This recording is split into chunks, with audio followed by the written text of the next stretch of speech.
অনেকে আছে শুধু পীর পীর পীর পীর, পীর যা বলছে তাই, পীর যা বলছে তাই। পীরের খতিয়ান সিএস আর এস বিএস ঠিক আছে কিনা দেখে না, এগুলো দেখতে হবে।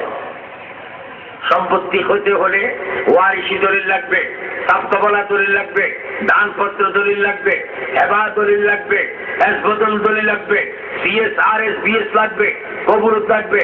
তুমি জায়গা সম্পত্তি বুঝো, তুমি তরিকত বুঝো না বেয়াদব? তরিকত তোমাকে বুঝতে হবে। প্রথম তোমাকে হতে হবে ফানাফি শেখ, তারপর হতে হবে ফানাফি রাসূল, তারপরে হতে হবে ফানাফিল্লাহ বাকাবিল্লাহ।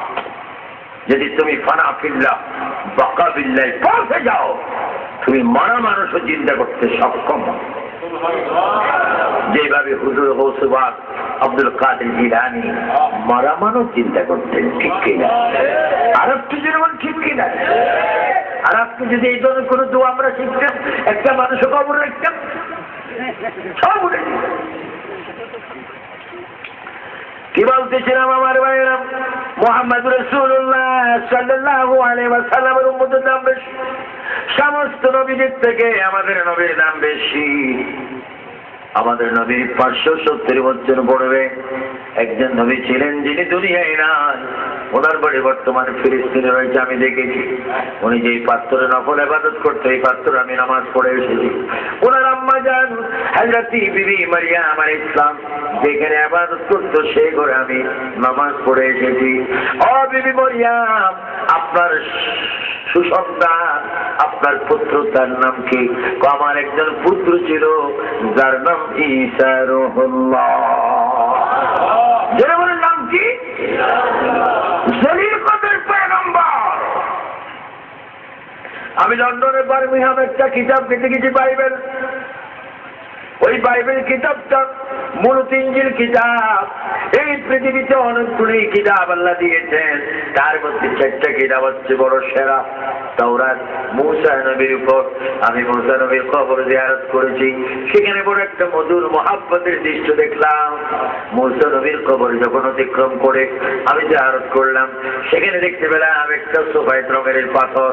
ওই পাথরের উপরে 2টা কদমের নকশা। ওই নকশা সম্পর্কে মূসা নবীর কবরের খাদিমকে জিজ্ঞাসা করলাম, ইয়া আখি, জানতে চাই, সওয়াল করতে চাই, এই যে সুন্দর পাথরটির দিকে আমার মনটা বারবার যাচ্ছে, আমার সিনাটা, আমার দৃষ্টি বারবার কেড়ে নিচ্ছে, এই পাথরের মধ্যে কিসের রহস্য? ওই ব্যক্তি বললেন, আনতা আলিম।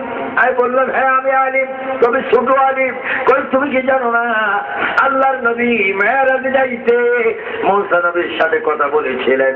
এই কথা বলার সময় মূসা নবীর কবরের পাড়ে দাঁড়িয়ে আখির নবী কথা বলেছেন। ওই যে নবী দাঁড়িয়েছিলেন, এই পাথরের উপরে আখির নবীর পাও মোবারকের নকশা।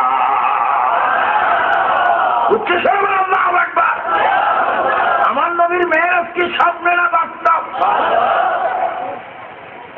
আবুল আলা মওদুদী জামাত ইসলামের প্রতিষ্ঠাতা, তিনি রাসায়েল ও মাসাইলে লিখেছেন নবীর মেরাজ যেন স্বপ্ন। মানে তাদের কলম হবে নবীর যেন খাটো করা যায়। খাটো করা যাবে না। আল্লাহ বলেন, ওয়ারাফা'না লাকা যিকরাক। সবাই বলুন আল্লাহু আকবার। আমার নবীর শান, ইজ্জত, প্রতিশোধ, মর্যাদা, মর্যাদা বৃদ্ধি করে দেওয়ার মালিককে। ভাইরা আমার, মূসা কালিমুল্লাহর উপর নাযিল তাওরাত, ঈসা নবীর উপর নাযিল ইনজিল, হযরত সুলাইমান আলাইহিস সালামের বাবা হযরত দাউদ আলাইহিস সালামের উপর নাযিল হলো যাবুর। এই 3টে কিতাব আল্লাহ আমাকে দেখাইছে। কিন্তু ভাইরা আমার, সর্বশ্রেষ্ঠ কিতাব ইসলামের মূলদলিল কোরআন সুন্নাহ মাকিয়াত। আমার এই 3টার মধ্যে বড় সেরা কিতাব আল কোরআন। এই কোরআনের পূর্বে একটা কিতাব ছিল পৃথিবীতে, ওই কিতাবটা ছিল ঈসা নবীর উপর নাযিল হলো। সেই কিতাবের নাম ইনজিল। ওই ইনজিল ভক্তি ঈসা নবী প্রতিদিন সিজদায় পড়ে পড়ে আল্লাহর দরবারে কাঁদতেন, চোখের পানি ফেলে বুক বসাইতেন, দাড়িগুলো বাসাই ফেলতেন। আমার আল্লাহ ডাক দিয়ে বলে, ও ঈসা, তোমাকে আমি নবুতি দিলাম, মরা মানুষ জীবিত করার ক্ষমতা দিলাম, কুষ্ঠরোগ ভালো করার ক্ষমতা দিলাম, শ্বেতরোগ ভালো করার ক্ষমতা দিলাম, ইনজিল কিতাব দিলাম। তুমি প্রতিদিন কাঁদছো কেন? আল্লাহ আমি কেন কাঁদি? তুমি আল্লাহ হয়ে কি আমার মনের খবর জানো না? আমি কেন কাঁদি তুমি তো ভালো মতো জানো। আমার আল্লাহ বলে, ও ঈসা তুমি কেন কাঁদো? তোমার মুখে আমি শুনতে চাই। ঈসা নবী ডাক দি বলে, আল্লাহ রে আমি নবুতি চাই না, ইনজিল কিতাব চাই না, মরা মানুষ চিন্তা করতে চাই না, কুষ্ঠরোগ ভালো করতে চাই না। আমার আল্লাহ বলে, তুমি কি করতে চাও? আল্লাহ রে আমি বেশি থেকে বেশি খুশি হব, আনন্দিত হব যদি আমাকে তুমি আখির জমানার নবীর উম্মত বানাও। তিনবার বলো না ইয়া রাসূলুল্লাহ, আরো জোরে, দুই হাত তুলে। আমরা নবীর উম্মত হওয়া থেকে বেজান না খুশি? কার উম্মত? সবাই একটু সুন্দর করে জোরে জোরে বলেন, ত্রিভুবনের প্রিয় মুহাম্মদ এলো রে দুনিয়া, রে সাগর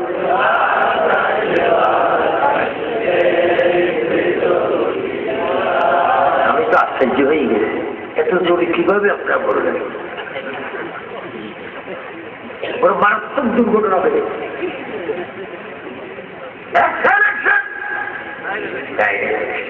পুলিশি বিজিটি মাইন্ডে কোনো রিয়েকশন, কোন অ্যাকশন নাই।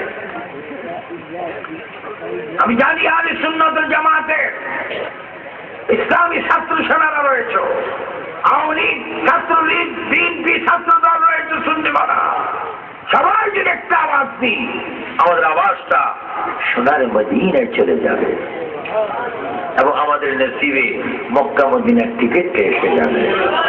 সবাই একটু জোরে জোরে বলো, ত্রিভুবনে এলো রে দুনিয়া, রে সাগর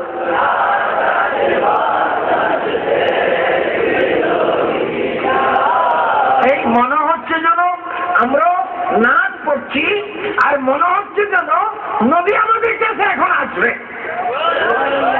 এভাবে পড়ো, যেভাবে পড়লে যেন তোমার কলবটা মদিনার শহর হয়ে যায়। আর একটু জেনে বলেন, ত্রিভুবনে প্রিয় মুহাম্মদ, যুবক শেষগুলো ধরে, ত্রিভুবনে প্রিয় মুহাম্মদ, চারিদিকে গুলো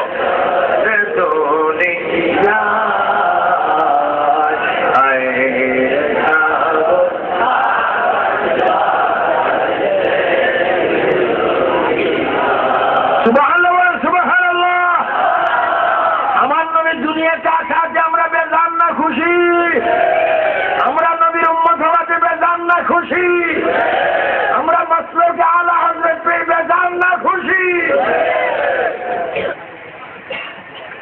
ঈসা নবী বলেন, আল্লাহ আমাকে তুমি আখির নবীর উম্মত বানাও। এই শোনো, তোমাদের রাগ করে এত বেশি গেল, চাই খা দিয়ে নাও, ঠিক আছে? তোমাদের চা দেখলে তো ওনাদেরও খেতে মনে করছে। আজকল আর ব্যাকল একটা দুটোর কথা আছে। শোনো শোনো, তোমরা এই কথা তাই যখন দেওয়া তো ভালো, সে একটা শোয়া বলছে, একটা আজকল আর কি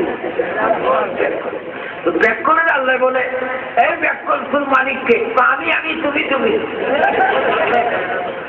আজকলের কয়, হে আজকল তোমার প্রভুকে, তো তুমি আমার প্রভু, আমি তোমার কর্তা। সুবহানাল্লাহ। তো পৃথিবীতে দুটো ক্লাস আছে, একটা আজকল, এটা ব্যাকল না, মোটামুটি আজকল।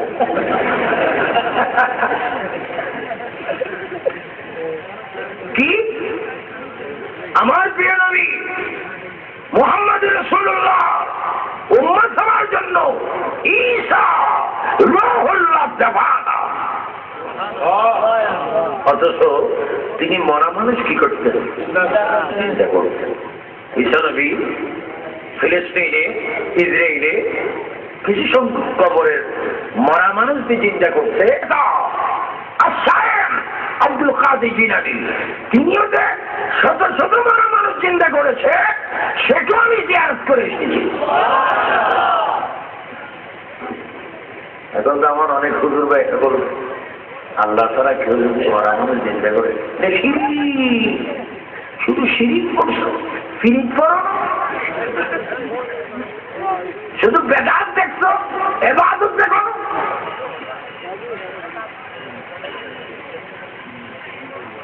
ঈসা আলাইহিস সালাম আল্লাহর দরবারে কাঁদছেন, ও ঈসা নবী, আমার নবী সম্পর্কে আপনার কোন বক্তব্য আছে কি? ঈসা নবী কোরআনের মধ্যে আল্লাহ পাক ঘোষণা দিচ্ছেন, মুবাশশিরাম বিরাসূলিন ইয়াতি মিন বাদি ইসমুহু আহমদ।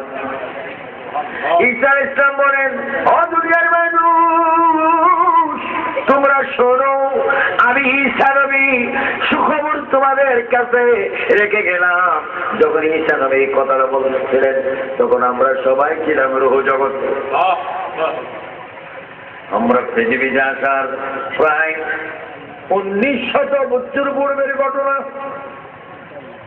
1900 বছর আগের কাহিনী। তখন আমরা যারা এই পালপুরে আছি, আমরা কেউ দুনিয়া ছিলাম না, সেখানে আমরা রূহ জগতে ছিলাম। ঈসা নবী বলেন, আমার পরে একজন নবীর আগমন হচ্ছে, যার নাম আকাশে হবে আহমদ, জমিনে হবে মুহাম্মদ। দুনিয়ার মানুষ শোনো, তোমরা যদি মুহাম্মদ রাসূলুল্লাহকে তোমরা পেয়ে যাও, সকল ধর্মগুলি ত্যাগ করে নবীর হাতে কলমা শরীফ পড়ে তোমরা মুসলমান হয়ে যাও। কে বলছেন? ঈসা আলাইহিস সালাম। যেমন কে বলছেন? ঈসা আলাইহিস সালামের দোয়া কবুল। তিনি আবারও আসবেন, তিনি আবারও আসবেন।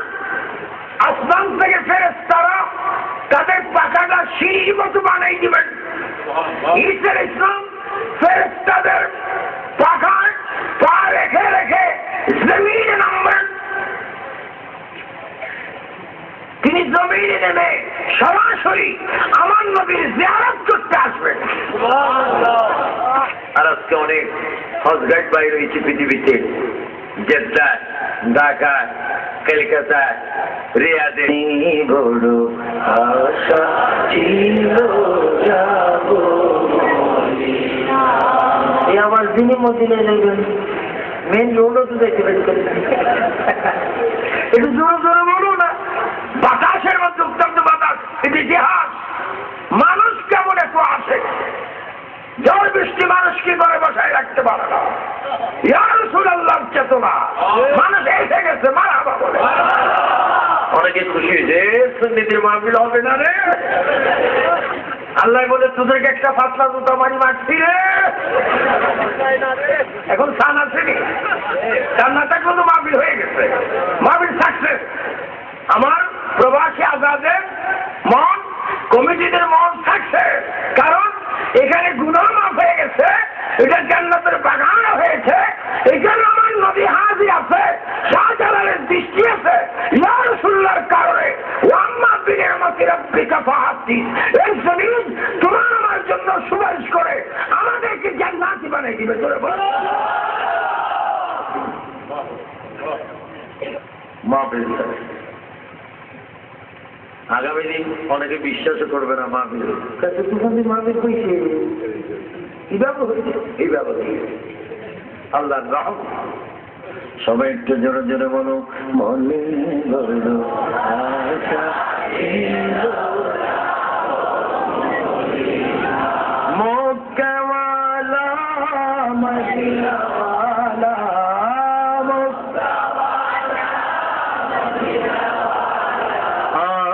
তুমি দেখা না। আমার যুবকরা হাঁটতে বসছে, রাস্তাঘাটে, পথে, মাঠে, সবাই এই কথাটা বলবা, খোদার কসম আবু সুফিয়ান বিল কাদেরী বাস্তব এগুলার প্রেম পেয়েছি। এই কথা বলতে বলতে আল্লাহ সোনার মক্কা মদিনা আমাকে 31 বার নিয়েছে। তবে একটু জোরে জোরে বলো, মনে বড়